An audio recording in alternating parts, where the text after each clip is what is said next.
Bienvenue dans cette nouvelle vidéo. Aujourd'hui, nous allons parler des fuites mémoire, comment comprendre cela et les éviter durant notre code. Ok. Maintenant, qu'est-ce qu'une fuite mémoire? Une fuite mémoire se produit quand un programme alloue de la mémoire avec malloc ou calloc, mais oublie de la libérer avec un free avant de perdre l'adresse de ce bloc. Comprenez bien.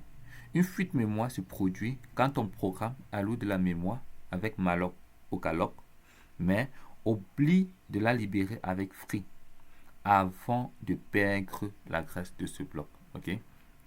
Supposons qu'on a PTR qui pointe vers un bloc de 100 octets. Ok. Un bloc alloué de 100 octets. Nous sommes d'accord. Maintenant, si je modifie par exemple. Si je modifie PTR, je mets par exemple à 200. Il n'y a plus rien qui pointe vers 100. Nous faisons face à un flux de mémoire. Ok. Aussi, même un PTR annule après. Nous faisons face à une fuite mémoire. Ok. Et quand c'est comme ça, la mémoire n'est plus accessible. Mais elle reste réservée. Elle est réservée, mais plus accessible. Ok. Et comme ça, le programme consomme de plus en plus de mémoire jusqu'à planter. Maintenant, un simple exemple, n'est-ce pas? Exemple simple de fuite mémoire. Voici par exemple mon pointeur PTR où j'ai fait une réservation mémoire avec une allocation mémoire avec le malloc. Ok. Maintenant, j'ai fait le traitement, puis j'ai oublié de libérer. Fuite mémoire. Et c'est très grave. Imagine si cette fonction est appelée près de 1 million de fois, la mémoire va exploser. La mémoire, ça va exploser. Donc, on a 400 octets. Ok. On a 400 octets, n'est-ce pas? Et on oublie de libérer la mémoire. Et supposons que c'est dans une boucle. Ok. Supposons que c'est dans une boucle. On oublie de libérer la mémoire. Le premier tour, on paie 400 octets. Deuxième tour, 800 octets. Ainsi de suite pendant 1 million de fois. Imagine la surcharge de la mémoire. Voilà. Donc, les différents types de fuites. Donc, on a premièrement l'oubli pur et simple du free.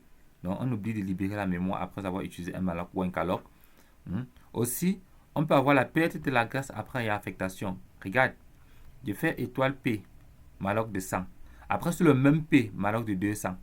On perd la référence sur ceci. On perd celle-ci là. Ok. On perd l'adresse du premier bloc.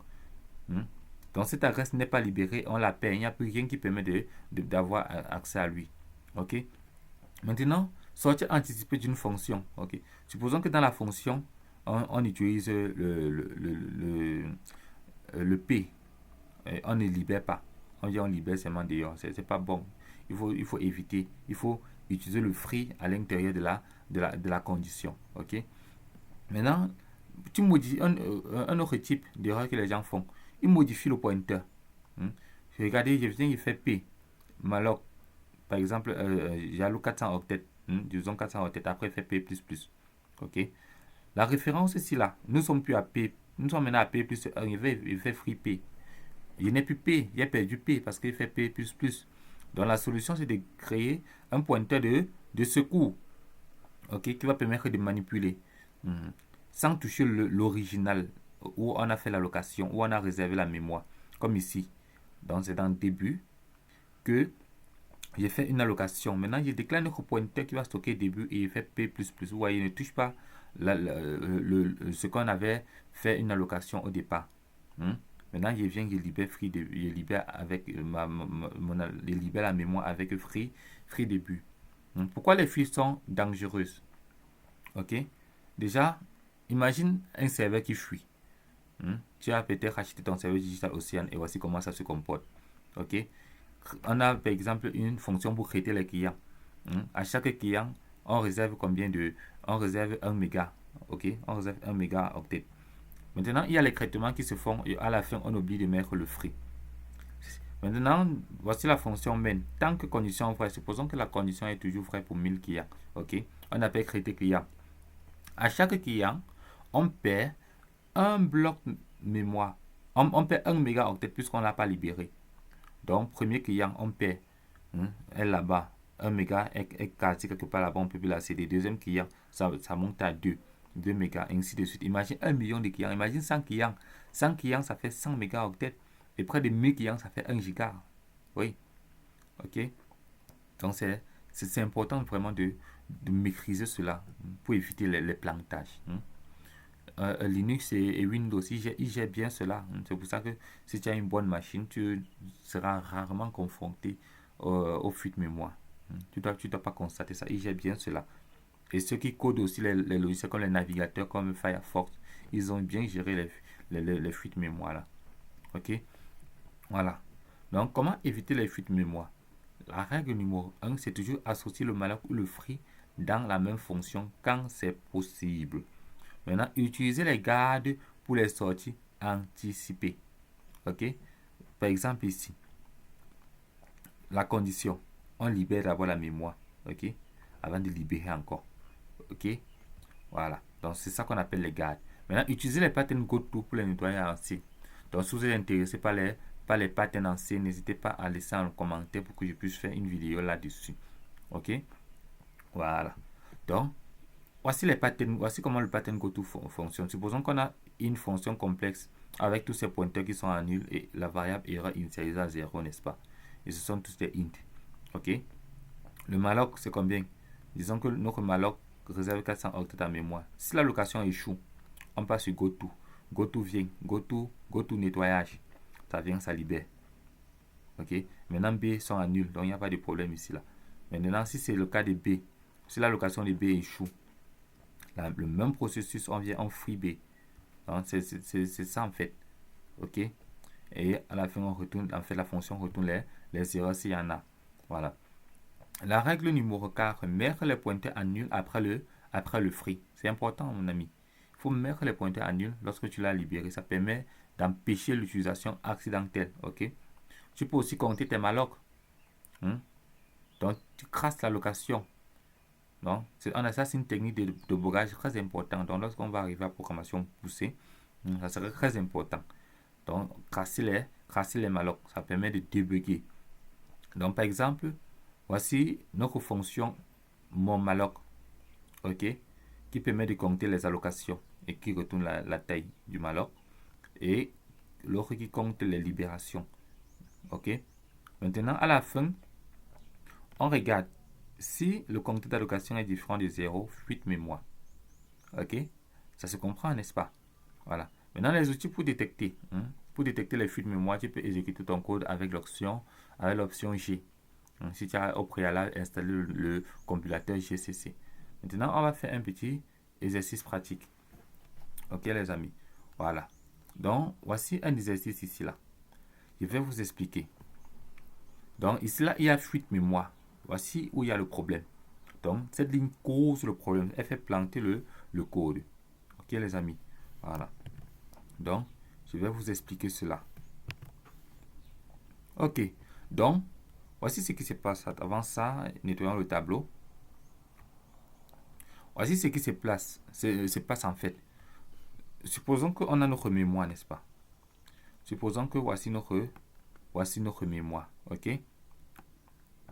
Voilà. Ici, c'est l'adresse. Et ici, là, c'est le contenu de l'adresse. Voilà. Supposons que le malloc 50 ici, là, ça fait une adresse de 1000. Ok? Ça fait une adresse de 1000. Et ça réserve en mémoire, disons, 50 octets. Ok? Donc, c'est 50 octets.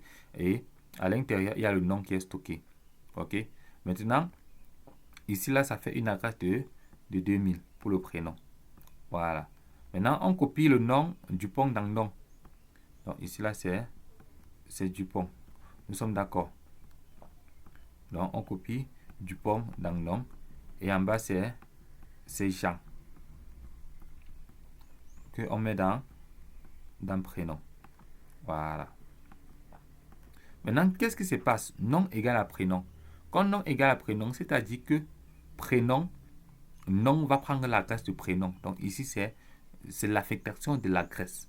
Donc, c'est-à-dire que ici, là, maintenant, ça va devenir 2000 pour le nom. Ok? Du coup, 1000, cela ne doit plus pointer vers rien. Donc, c'est 2000 qui va maintenant pointer vers Dupont. 2000, ça ne va plus pointer vers rien. Et après, quand il fait maintenant le free nom, ça va faire free 2000, free 2000. Parce que nom et prénom, maintenant, c'est ça. Et comme dans ça, donc, il y aura problème. OK? Essayons de compiler voix. OK? Voilà. ./